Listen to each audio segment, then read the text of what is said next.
What's up, guys? I'm Daemonxel, and we got the weekly developer Q&A questions for the weeks of the 11th through the 17th. This is a blind reading and reaction.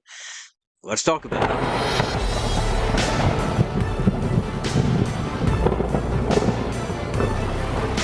Alright, so we got the new Q&A. Let's go into it. Let's see what people are asking about. Let's see what the responses are. Let's see how I feel about this. And don't worry, there is more videos to come. I know I have been away for a little bit. There was a sickness in the family. There was a hospital visit. I don't want to get into it. But everyone's doing good now. Everything's doing fine now. I'm going to start pumping out the content again. Yes, I am still working on the big kills. Keep sending me those kills. I will bring them back up to current. We will start doing that every week again. Don't worry about that. I am sorry that I have dragged my heels on that. I have the community news coming up probably in a day or two. Give me a little more time on that. There's a few things I'm working on that. And we're going to be talking about the anniversary that's coming up, what to expect, what's exciting, what's on the horizon.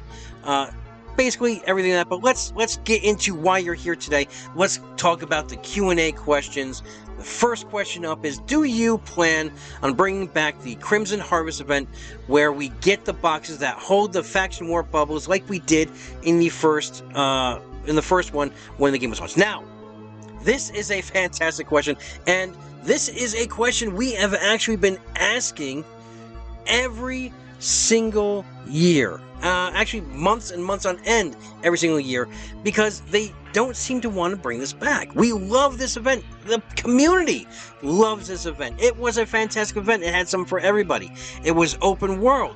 It was, well, exploration, yes, but it was PvE. It was PvP. There was something for everyone to do, and everyone had a great time doing this. I would love to have this back, revamped a little bit, bring back maybe some Crimson Harvest nano cores, updated a little bit, but don't make it a pay to win, because this first event was never pay to win. It was a free to play event, and I think that's part of the reason why it is ingrained in our hearts so much, why we love this event so much. But let's see what Jamie So had to say on this. Says, thank you for your question. We appreciate your interest in the Crimson Harvest event.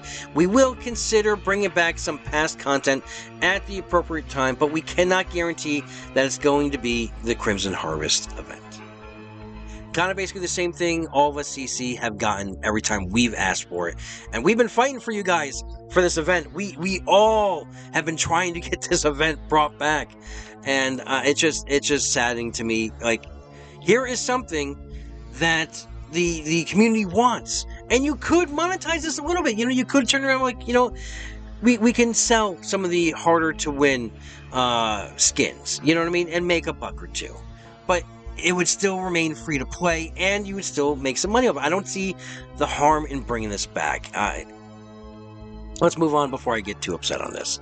Alright, 07 Devs, my question is regarding the status of the purple nano cores. Several content creators have mentioned that they believe purple cores will become something players can buy and sell in the future. Could you tell us the status of this? I think it's a great idea with all the recent changes to the game, especially since the gold cores have now replaced them, and thanks for all your hard work. I think this is a good idea. I think it is time to allow us to sell off those cores. I think you're going to have to change it a little bit. I don't think you should be able to sell off a fully upgraded purple core, but I think there should be a way to repackage it or get back everything you put into it, at least half the match you put into it, right? Bring it back to its original state, and then be able to sell it on the marketplace, be able to trade it to players instead of an NPC trade-off. I think that would be a fantastic, innovative way to bring more interest into that sector of the game. I think it's time. I think it is time that we do this. Now, I'm going to say, yeah, maybe not do this on all cores, maybe not cap cores, I don't know, maybe that's just me, but at least start it off with your, full range from frigates to battleships, right? Bring that in. Test out the waters. See if it'll work. See if it'll fly. I think it's going to be something that would reinvigorate the marketplace. All right. The answer from Jamie is, at the moment, purple cores cannot be traded, but they can be exchanged. We plan to open up more exchange options for purple cores in the future. We appreciate your support and hope that you can... No, because they don't want to do this. Because they want you to spend money again. So, when a new purple core comes out, they don't want you to exchange it. They want you to buy the new one. They want you to just open up your wallet so you can get that new shiny, add it to your ship for just to get replaced in the next event coming down the way. I'm sorry, guys, but that is how they run. Yeah, I feel that it is time that we do trading on these cores, because all right, let's just get on to the next one, because, yeah. All right, next question. Are you planning to change the interior of T4 Citadels?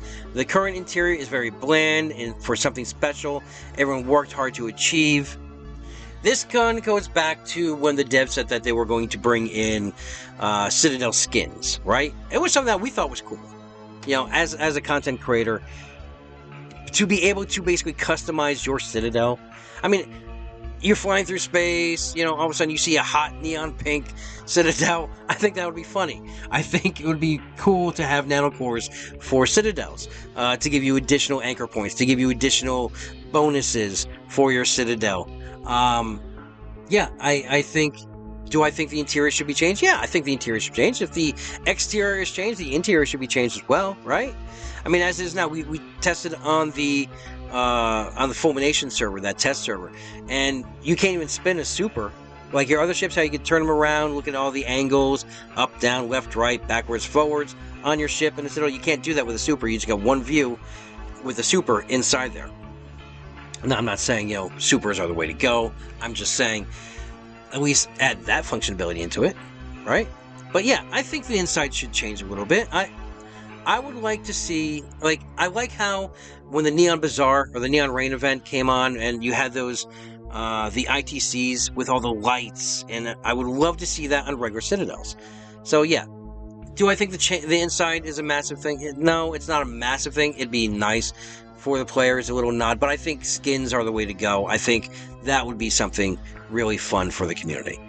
All right, Jamie says, thank you for your feedback. We have some ideas for providing more interior decorations and even linking them with music, but due to the limited staffing, it is overall effect to the game. It is not prioritized on the floor. See, now that right there, that's something you shouldn't say, right? Limited staffing.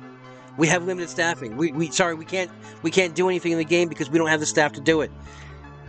Well, it just goes to show, like, NetEase is a huge, huge company, right? I think it's number, what, 3 in the world? Or 4 in the world, especially on mobile gaming?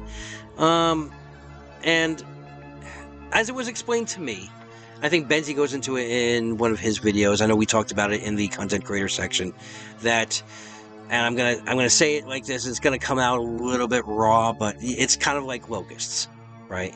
They bring in a title, and they bring in a massive team in to kick off the title, launch it, and everything else, and then they take that main team that does the coding, that does the artwork, that does everything, and they move them to the next title. They leave a limited staff behind to just upkeep the game and keep the money rolling in.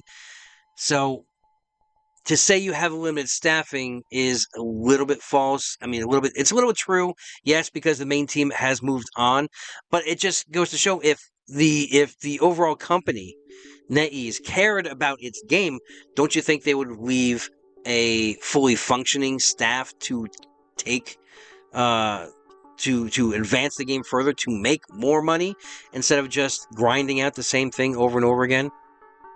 All right, let's move on to the last question. The last question is, I've been playing since the beginning. I've always had people asking what I'm playing. I say the best mobile game ever. They want to play, but they get turned off on how long it takes to get to T10. Can you please shorten the time to get to T10 to 2 to 3 months? In Diablo Immortal, they have a server level, and if you are below it, it gives you 600% bonus to catch up. Do something like that, or desperately need for this for new players. Now, this is a fight that we've been fighting, again, the content creators, since the whole vertical ascension has been there from, T10. You don't have this in EVE Online. In EVE Online, you can focus on what you want to fly.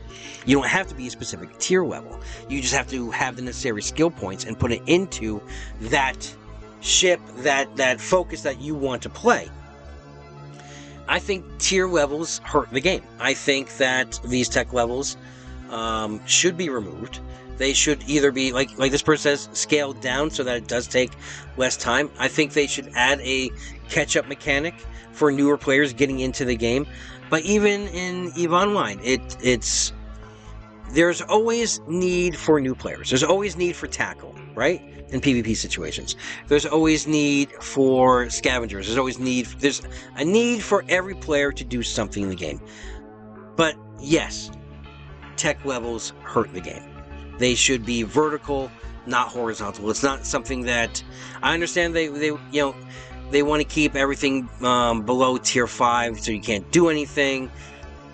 But I think it's time. We're 3 years in now. I think it's time to revisit the tier system and kind of revamp it, get rid of it, do something with it, because again, we're not getting new players in, and they want to do what you're doing, and they can't do it for a long time. It takes what, almost a year currently right now without doing any special. And this is even with the 3 chips. It takes about a year to get to tech level 10. So yeah, I think they should do something about the tech levels. All right. Jamie finished off with saying, "We understand that new players want to reach Tech 10 quickly, but veteran players also have put in the time and effort to reach current level. Therefore, we need further consideration, suggestion, because we need balance." No. As a veteran player, yes, I would love new players to come in and get Tech 10, because then we can have huge battles. We can have massive fights. We'd have more people to fight, and it's not like clubbing a baby seal. You know what I mean?